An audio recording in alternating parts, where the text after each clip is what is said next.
Mployed is a sales recruitment firm that speaks with hundreds of sales professionals each and every month. We try and gather and share the best practices that we get from speaking with sales leaders and top performing sales reps. So if you're interested in becoming a better salesperson, then give us a follow and check us out at www.mployed.com. I recently had the pleasure to speak with Alastair Ejeson-Gould. Alastair is currently heading up the go-to-market efforts at DBT Labs in EMEA. He also has an amazing track record when it comes to sales. Over the past 1.5 decades, he's consistently overperformed and generated some of the biggest deals in the companies that he's worked at. He also grew MongoDB Nordics to become one of the most successful regions in the world.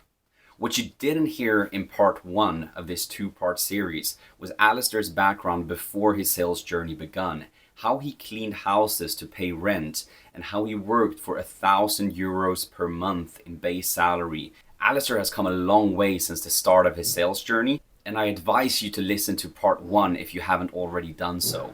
In this episode, we'll learn why he joined DBT Labs, what candidates should take into consideration when changing jobs, how working with Medic can benefit you, and the 3 most important things in a sales process, the power of a multi-channel approach when prospecting, and what character traits he looks for when hiring.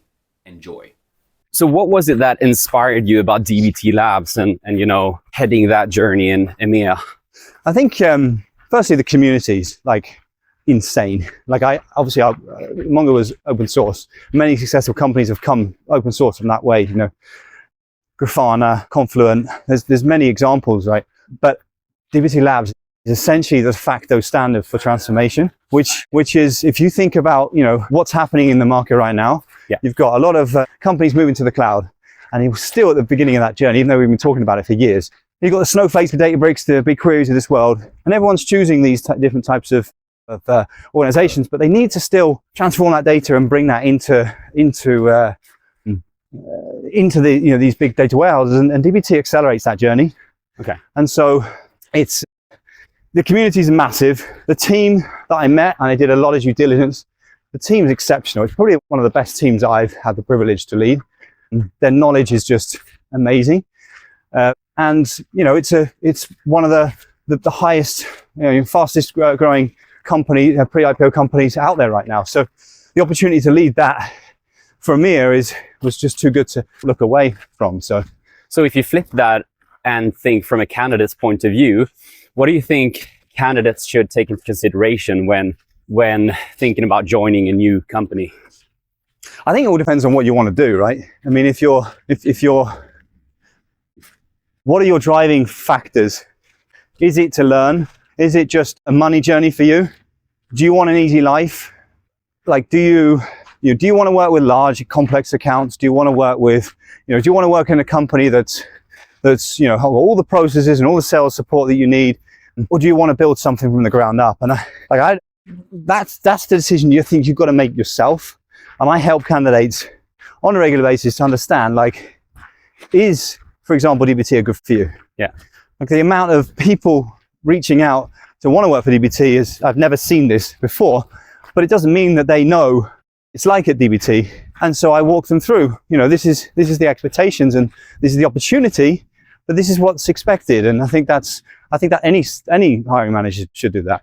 Yeah. I'd love to hear, your thoughts on sales processes, and because I think there's a lot of people who put Medic in their title at LinkedIn, and I think Medic is what makes a good salesperson. Yeah. But in my mind, it's more of sort of a navigation of where the deal is at, and it's not a sales hygiene. It's a qualification. Yeah, exactly. And so if you don't have the sales process, it's very difficult to map Medic to that. Yeah. And I think one thing I've learned where I am now is go from Mongo, which is world class at Medic. Yeah. There's no doubt that they have the best sales process, and which can evolve, has evolved, and will evolve. You can't come in and take Mongo into another company. You've got to find what works for that product and that situation. Yeah. And I think that's something that I've been trying to spoon feed into this organization. Yeah. As opposed to bringing everything in like a big black book, boom, here you go. you've got to take things one step at a time. Yeah. I'm like, what's the most important thing? Well, it's actually probably pain champions and a decent next step. Yeah. So let's start there. And then let's talk about common language. So what does pain really mean? Yeah. Right. So is it, so we've used John McMahon's book, The Qualified Sales Leader, as a way of creating a common language around these terminologies. So if I say champion, what does that mean for you? Yeah. And because that can mean completely different things for different people. Yeah. And so that's what we're working on a lot now, is like pain champion next step. Well, what do you mean by champion? Yeah. And is a champion the same for a 50K deal or a 200K deal? Exactly. And what do we need to do with a champion? And what's the difference between a coach and a champion? And how are you going to identify, build, test, use those people? And what are we seeing here? This person's maybe saying, oh, they're not a champion. But then if we inspect it, or we're a bit introspective, have we built this person, or we just expect them to work with us? And the fact that we use champion as singular as well, where you can have many champions in an account. Yeah, depending on the complexity of the decision process. Exactly. So absolutely, and I think it's a journey, but it's a super interesting journey from running or running a sales process to almost building a sales process. Yeah, and that's where I think that time away within sales enablement can really help me now. Yeah, because I can see the building blocks of how you do this a little bit better. But of course, I mean, no one's perfect, right? We're always going to make lots and lots of mistakes. And I think it's also about creating a feeling of like, it's okay to make mistakes. It's okay to be safe and try things. And okay, what did we learn there? Okay, we lost the deal. All right, why? Well, we didn't get to the EB quick enough. Okay, well, what would happen if we did get to the EB? And what would we say when we go to the EB? And what answers do we want to get from these? So I'm using a lot of these podcasts, like the Revenue Builders podcast, and to kind of share that with my team to try and get that knowledge up. What I see a lot of salespeople struggling with is identifying pain in their customer accounts. What would your advice be on a rep struggling with that? I'd look at the pipeline first. Yeah. And see, does this rep have enough pipeline? Because often we find out we don't have enough pain. It's often the reps that don't have enough pipeline that struggle finding the pain. Yeah. Or they find out very quickly, the pain, why anything? The pain wasn't actually big enough. And you've got to look back and, are you attacking your pipeline? Are you attacking your forecast? Or are you actually holding on to it? And so then it's often, could be a knowledge gap. Yeah. Could be a will gap. Are you comfortable doing PG? Have you got a decent plan? Are you looking in the right places? Are you aligned to our ICP? Yeah. Or are you just looking at companies that are never going to buy you? Yeah. And then you're just hitting your head against a brick wall. Yeah. Does that resonate for you? Yeah. How do you work with that disqualification of deals when you're not targeting your ICP? I think it's about testing, making, you have a finite amount of time in the day. What are you going to do with that time? Yeah. And do you want to spend your time on this? And if you do want to spend your time on this, maybe there's a set of questions we can go and ask to go and qualify whether this person is going to be, or this opportunity is right for us. Yeah. And that, we start there, I think. That's because that goes back to what you said earlier about sales being a bit of a science. What's the probability of a positive outcome in this deal? And what's the opportunity cost of me focusing all my efforts on this deal rather than pursuing new deals? Can you build a why anything, why you, and a why now? And can you go and provide, feed that back or echo that back to the champion and get alignment on that and take that to someone else? If you can't do that, I question whether we have a good opportunity. Yeah. So what do you see for DBT Labs in the next few years? Where do you think the market is going to go for you? And what's your vision for anyone thinking about joining? I think, as I said before, right, we're one of the fastest growing companies out there right now. And I think especially EMEA is growing amazingly well. And we're seeing record growth in this quarter. So I think if you want to work for a company that's high paced, why would you want to work for a company that's high paced, right? It's because you've got a great opportunity to overperform, but you've also got a great opportunity to grow your career. Yeah. And I think if you want, you can be a high performer in a legacy company, but there's no new gaps. You have to wait for the person above you to retire. Yeah. That's not the case here. We're hiring people to then promote from within. And I think that's, so if you're ambitious and you've got to be willing to try and build something yourself. Not everything's, perfect in a startup. Is it John McMahon that says that it's your job to put yourself out of a job? Yeah, exactly. I often think that, I think there's often times where I feel like, do you know what? I think the team, there's people in my team that could easily do what I'm doing. And I think that's a great sign for the company, right? Because it means that we've got people that are able and willing to step up. But look, we're going after a massive market. We're working with all these massive players. We are the single largest ISV for Snowflake.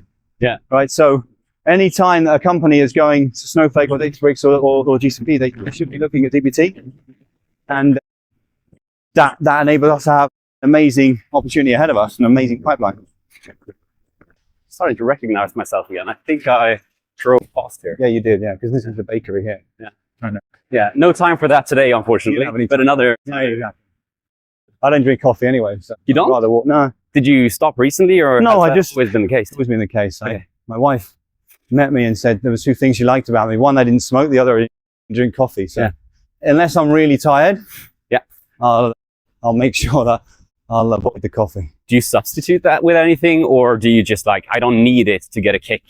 Probably. I mean, I don't drink that. I don't need that much sugar. Yeah. Like I'm very active. Try to be active. I was swimming this morning early, so I was in the pool at 7 this morning. Yeah.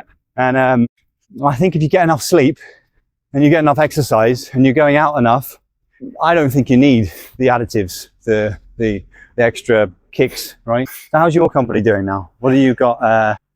How do you keep the constant PG machine going? Because I'm assuming that's really what it's about, right? Yeah. It's new business all the time. It's not like you can get renewables. You have to continually increase your network of people you're working with. And then your ICP will be people wanting to move at that time. Yes. So what we kind of done is we're trying a multi-channel approach. Obviously, we do the cold calling, we do the reach out, we have KPIs on ourselves with certain amount of reach outs or outreaches each and every week. Okay, so you're big on the leading indicators then. Yeah, I think you need to kind of put a rhythm in place for your business. So what is that rhythm then? What is the two leading indicators or the metrics that you measure your team on each week? For me and my teammate, it's about doing 100 connections each week on LinkedIn and connecting with relevant people. Right.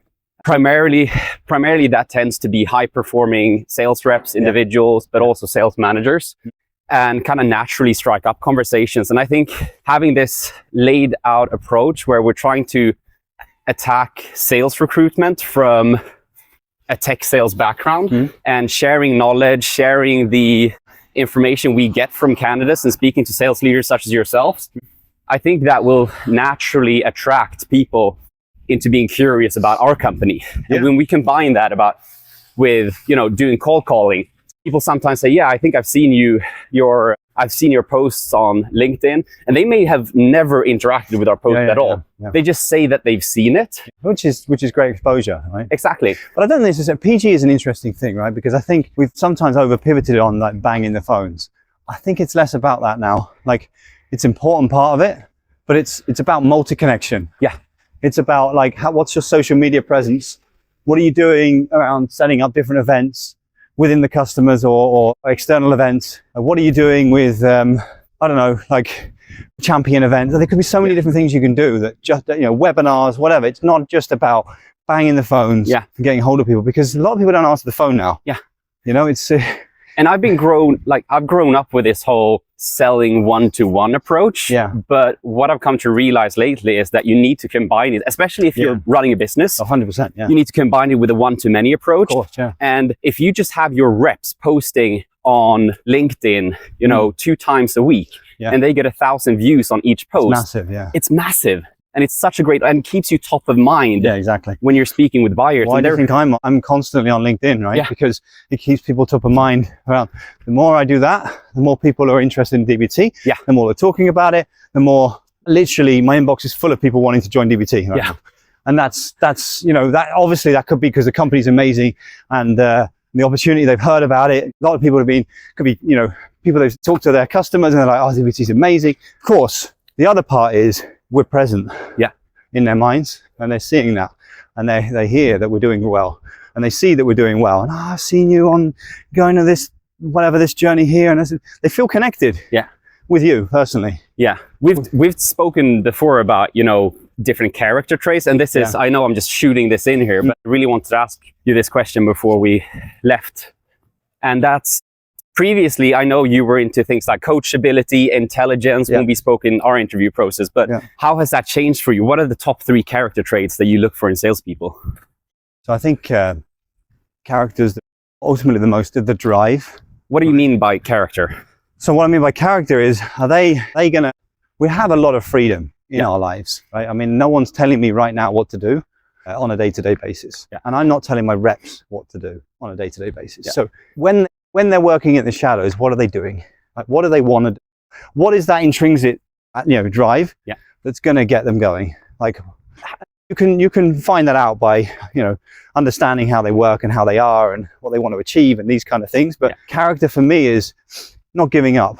Is, and they can give me examples of how, like maybe hard times, or when have you had a time when, we talked about this deal, this public sector deal that didn't happen. What are you going to do? Are you going to crawl up in a ball, or are you going to find a way to solve it? Because ultimately it's not the wins that define you. It's how you come back from the losses. And we hear that so many times from so many people. And so that's the most important thing for me. And then obviously, if they don't have the same brain the size of a planet, then it's difficult for them to take in new information. So like, I can't change that. So intelligence you're referring to? Intelligence, I can't change. And that's obviously in 2 things, IQ and EQ, right? Are they self-aware, but are they also smart? Like, can they pick things up, or is it going to take them 12 months to understand the value prop? And then the final one is coachability. They don't have to have the knowledge. That's the least important part for me, because if they have the will and the desire and the ability, we have people in our organization that can teach them. So for me, they're the 3 that we're hands down the ones that I'm constantly going around. Fantastic. Thank you very much, Alastair, for spending this time with me and sharing your insights into what makes good salespeople and taking us through your journey. Cheers, mate. All the best.